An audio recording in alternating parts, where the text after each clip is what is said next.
मई शुरू हो चुका है और जब भी मई आता है पता ही नहीं क्यों हर साल इसी टाइम मुझे एक वियर्ड सी फीलिंग आती है and it's not even fear, it's more like uneasiness, right?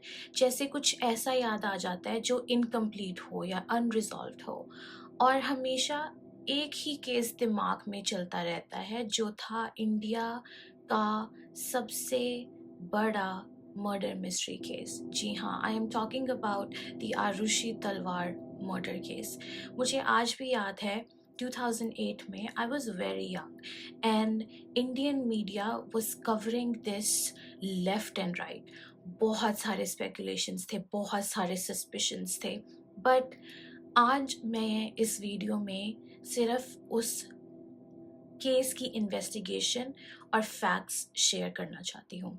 मेरा मकसद इस वीडियो से किसी को डिसरिस्पेक्ट करना, किसी की अजम्पशंस को शेयर करना और किसी की थ्योरीज को शेयर करना नहीं है।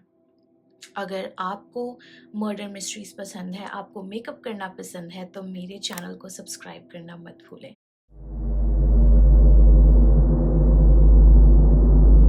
तो आज हम बात करेंगे इंडिया के अनरिजॉल्व्ड मर्डर केसेस में से एक आरुषि तलवार मर्डर केस की।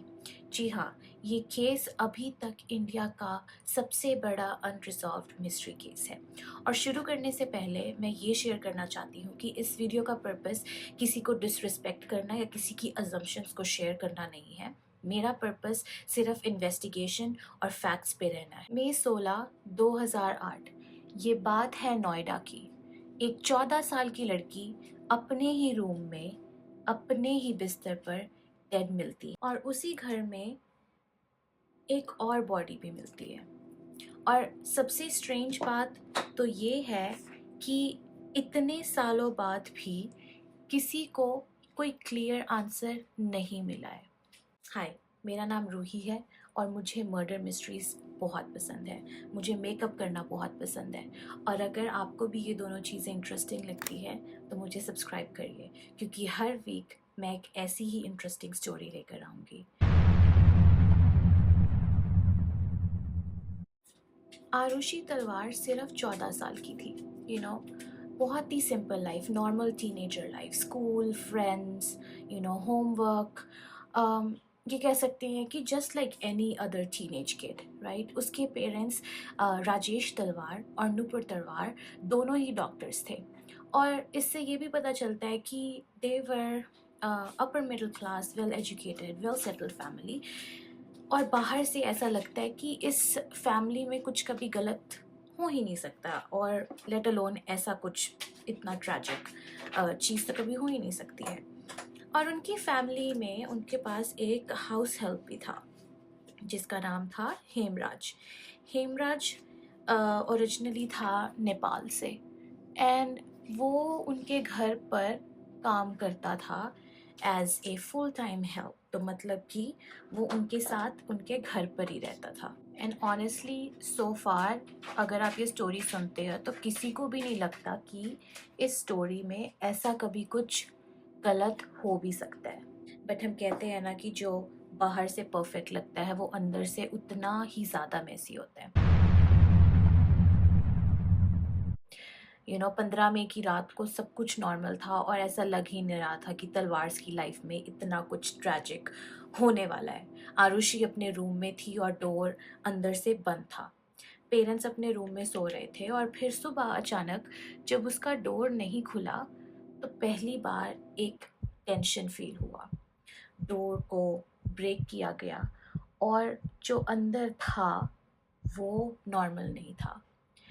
आरुषि अपने बेड पर थी और उसका गला कटा हुआ था। और सबसे स्ट्रेंज बात क्या थी कि जो रूम था वो ज़्यादा डिस्टर्ब नहीं था। एसी चल रहा था और सब कुछ ऑलमोस्ट बहुत ही स्ट्रेंजली नॉर्मल लग रहा था। फॉर समवेयर जहाँ पे ऐसा क्राइम हुआ हो, everything seemed very normal, right? कि ये हुआ कैसे। और जब देखा जाता है तो घर से हेमराज गायब होता है। तो पहले कुछ घंटे तक तो जब पुलिस आती है उनको लगता है कि ये केस तो शट एंड क्लोज है। यहाँ पे हमें पता है कि हेमराज ने ही आरुषि को मारा है और वो मार के घर से भाग चुका है। पर अगले ही दिन ऐसा मोड़ आता है कि इस केस की पूरी स्टोरी बदल जाती है। तलवार्स की पूरी लाइफ बदल जाती है। पूरे इंडिया में इस चीज़ को कवर किया तो नेचुरली सस्पिशन हम हेमराज पर ही जाता है कि ये केस ओपन एंड शट है। हेमराज ने ही आरुषि का मर्डर किया है फॉर सम रीज़न और वो घर से भाग चुका है। बट अगले ही दिन ये कहानी एक 360 पे शिफ्ट हो जाती है। बेसिकली होता ये है कि अगले दिन टेरेस पर उनको एक और लाश मिलती है जो है हेमराज की। अब यहाँ ये केस डबल मर्डर केस बन गया है और यहीं से ही इन्वेस्टिगेशन भी सुपर मेसी होने लग जाता है। क्राइम सीन इतना ज़्यादा कंटामिनेट हो जाता है, कोई प्रॉपर कंट्रोल नहीं रहा, लोग अंदर बाहर आ जा रहे हैं और एविडेंस डिस्टर्ब हो रहा है। स्टेटमेंट्स चेंज होने लग जाती हैं और थ्योरीज तो इतनी ज़्यादा मल्टीप्लाई हो जा रही हैं। और ऐसे केसेस में जब एविडेंस वीक हो तो सच भी बहुत ज़्यादा ब्लर हो जाता है। पर जैसे जैसे इन्वेस्टिगेशन और ज़्यादा सीरियस होती जाती है, अब फोकस शिफ्ट होता है बाहर से अंदर की तरफ। जी हाँ, तो फोकस अब चला जाता है कि घर पर उस टाइम पे कौन कौन मौजूद था। राजेश तलवार और नुपुर तलवार दोनों पे ही सस्पिशन होने शुरू हो जाते हैं। मीडिया भी इस स्टोरी को बहुत ही ज़ोरों शोरों से उस टाइम पर कवर कर रहा था और 2013 में उनको गिल्टी करार कर दिया जाता है और 2017 में उनको एक्विट किया जाता है बाय इलाहाबाद हाई कोर्ट। इसका मतलब ये है कि उनको बरी कर दिया जाता है।